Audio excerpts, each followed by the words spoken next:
She didn't whisper it. In a crowded grocery store, she shouted across the aisle, "Go back to Africa!" And for a moment, the world seemed to stop. People froze. Some looked away.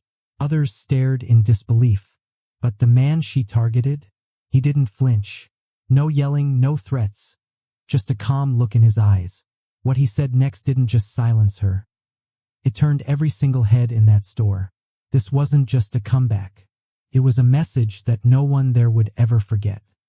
If you believe stories like this need to be heard, hit subscribe and tap the bell so you never miss a moment that matters. The air inside the grocery store buzzed with the quiet chaos of a Saturday afternoon. Carts clinking, soft music playing, and the low hum of chatter between strangers. Darius, a 38-year-old architect, had only stopped in for almond milk and oranges. He wore a navy blue hoodie, earbuds in, mind focused on the deadline he had to meet later that night. On the outside, he blended in. But for some, that wasn't enough. Behind him in line, a woman had been watching him. Not accidentally, not occasionally. Her stare was fixed, burning, judgmental, like she was trying to solve a problem that didn't exist. Darius had seen it before. Different faces, same eyes. She clutched her purse tighter, took a step back, then forward again, as if daring him to notice her fear. He didn't, but the tension thickened.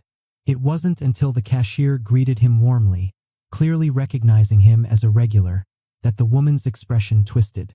Something snapped behind her carefully made-up smile. And that's when it started. A low mutter at first. Words she didn't think he'd hear. But he did. And what she said next wasn't muttered at all. "Go back to Africa," she spat out. Her voice loud enough to cut through the background music, the beep of the register, the small talk in nearby lines. At first, Darius thought he misheard. He slowly turned his head, removing one earbud. "Excuse me?" She didn't flinch. She raised her chin, chest puffed with indignation like she was defending something noble. "You heard me. People like you always think you belong here, taking up space, being loud, getting special treatment. It's disgusting."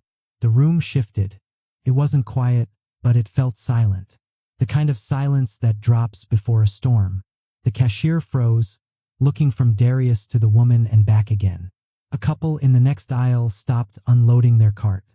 A child in line behind her clutched his mother's coat, asking, "Why's that lady yelling?" Darius took a slow breath. He had two options: respond with rage and confirm every stereotype she believed, or something else, something she didn't expect. "You don't know me," he said calmly, but there was a fire beneath the surface. "You don't know what I've built, what I've overcome." "Oh, I know your type," she snapped. Entitled, aggressive, always playing the victim, and then crying racism when things don't go your way. "Ma'am," the cashier interjected, trying to defuse. "This isn't necessary," but she wouldn't stop. "Necessary? You're the problem too. You people always take their side.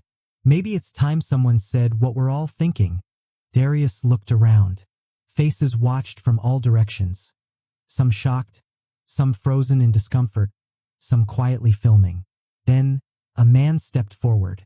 Early 60s, white. He looked at the woman, then at Darius. "You all right, son?" Darius nodded slowly, but his hands were trembling. He thought of his daughter. He thought of the boardroom where he was the only black executive. Of the late nights working twice as hard for half the credit. Of the countless moments like this one, disguised as everyday life. He closed his eyes for half a second and exhaled. Then he stepped forward and did something no one expected. He thanked her. "Thank you," he said softly, "because you just reminded this entire store of something most people try to ignore. That racism isn't always burning crosses and slurs on walls. Sometimes it's just someone like you, who feels safe enough to say this out loud in a grocery line." Her face twitched. She wasn't expecting logic. She wasn't expecting poise. She was expecting a fight. "I work every day," he continued.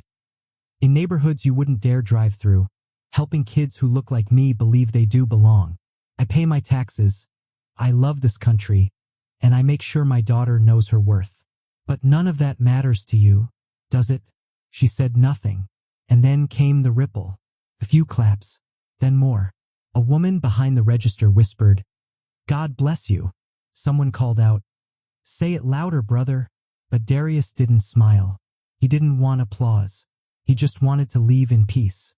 Still, before he turned, he locked eyes with her one last time. "I'm not going back to Africa," he said. "I'm going forward, with or without your permission."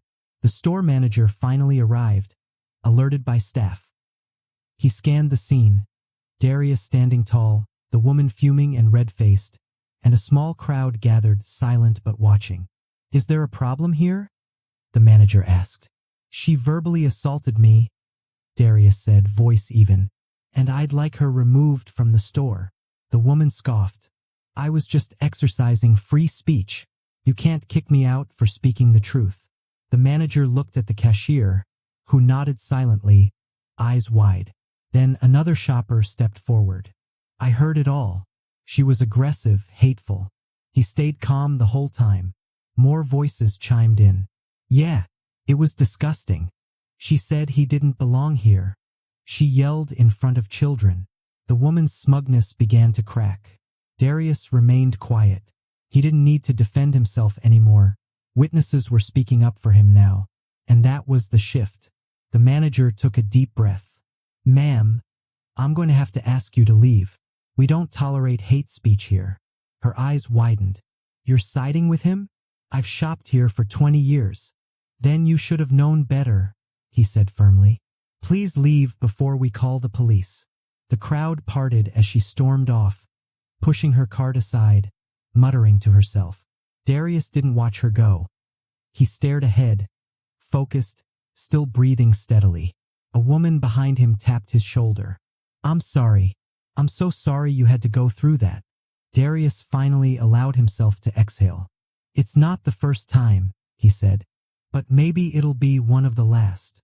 The cameras were still rolling. Someone uploaded the video before he even made it to the parking lot.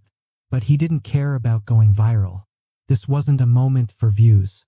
It was a mirror held up to a country still struggling to confront its reflection. And as he walked out, head high, groceries in hand, Darius knew one thing for certain. He hadn't just spoken for himself. He'd spoken for millions, and someone somewhere would hear it and finally understand. Darius never needed to raise his voice. His calm, powerful response did more than silence hate. It inspired change. The video captured more than a confrontation. It showed courage, and that courage rippled through social media, through conversations, through hearts. But Darius didn't care about going viral. What mattered were the strangers who stood with him, the ones who didn't look away. The woman's words faded. His strength remained. He reminded everyone watching, racism loses its power when we choose to speak up. So ask yourself, next time you witness hate, will you stay silent or stand with the Darius in your world? Hit subscribe for more stories. Stay blessed.